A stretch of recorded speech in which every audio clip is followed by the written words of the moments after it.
Hello again.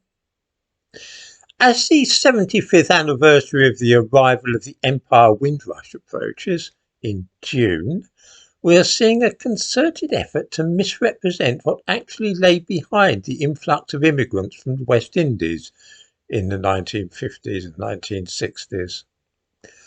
The thumbnail to this video shows a plaque unveiled at Paddington Station 18 months ago, which commemorates the so-called Windrush generation.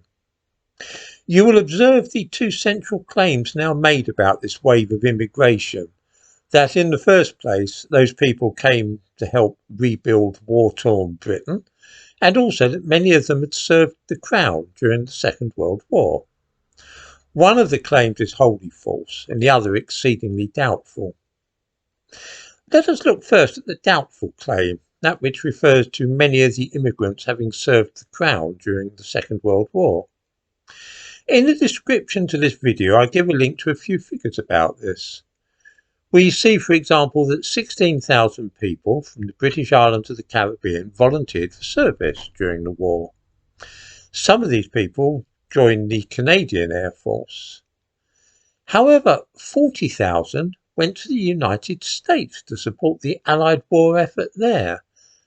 This is curious. Why did more than twice as many wish to go to the United States of America as came to Britain and Canada? I'll come back to that in a minute, but for now we can say that the claim that many of the post-war immigrants from the West Indies served the Crown during the war is demonstrably false. 16,000 out of the millions of people living in the British possessions of the Caribbean is not many at all. Why did those people come to this country from 1948 onwards? Were they really coming to rebuild our country? Well, that certainly isn't what they were saying at the time, of course. This is a little fairy tale which has been invented in the last 10 or 20 years, long after the event. In the description to this video, I also give a link to a bit from the National Maritime Museum in Greenwich, which is about the Windrush. There's a clip from a Pathé newsreel about the arrival of the Windrush. We learn that in Jamaica they couldn't find work. Discouraged but full of hope, they sailed for Britain. In Jamaica they couldn't find work. This is the crux of the matter. In the late 1940s and early 1950s there was a huge amount of unemployment in the Caribbean and people were getting desperate. It was known that in Britain unemployment was very low and there were jobs available. So those unable to get jobs in Jamaica and Barbados decided that their prospects were better if they came here. This is also connected with the fact that far more people from the Caribbean went to the United States to help the war effort than came to Britain. These people had a shrewd idea that their economic prospects might be better after the war there than they would be in this country.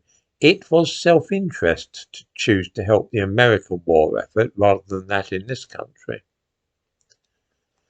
But surely we've all heard how London Transport was desperate to recruit staff from the Caribbean in the 1950s, haven't we?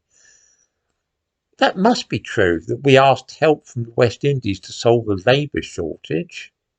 No, that too, alas, is a complete falsehood. In the description to this video, I give a link to a piece on this subject by the Runnymede Trust. We learn that, concerned with rising unemployment in Barbados, the Barbadian government eventually approached London Transport to set up a more formal arrangement for recruitment.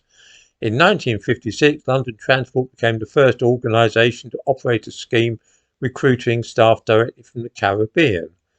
Between 1956 and 1970, thousands of new recruits came to London from Barbados to work for the network. For a short period in 1966, applicants came from Jamaica and Trinidad as well. It was countries like Barbados, Trinidad and Jamaica which were keen on getting their citizens to come to Britain. It was not Britain's idea at all. Barbados started the process because there were so many unemployed people there that it was creating an air of political unrest in the country and there was the fear of violence. Better to see them shipped off to another part of the world. They would then be somebody else's problem.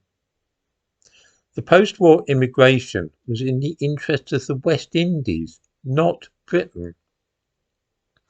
By the by, the bit from the National Maritime Museum contains another claim which we often hear but which nobody has yet been able to explain to me. It says that on the 22nd of June each year we join to celebrate the British Caribbean communities and acknowledge the contributions the Windrush generation and their descendants have made to British society. I have many times invited anybody to explain to me clearly what the contributions of the Windrush generation and their descendants have actually made to Britain, but nobody has ever been able to tell me.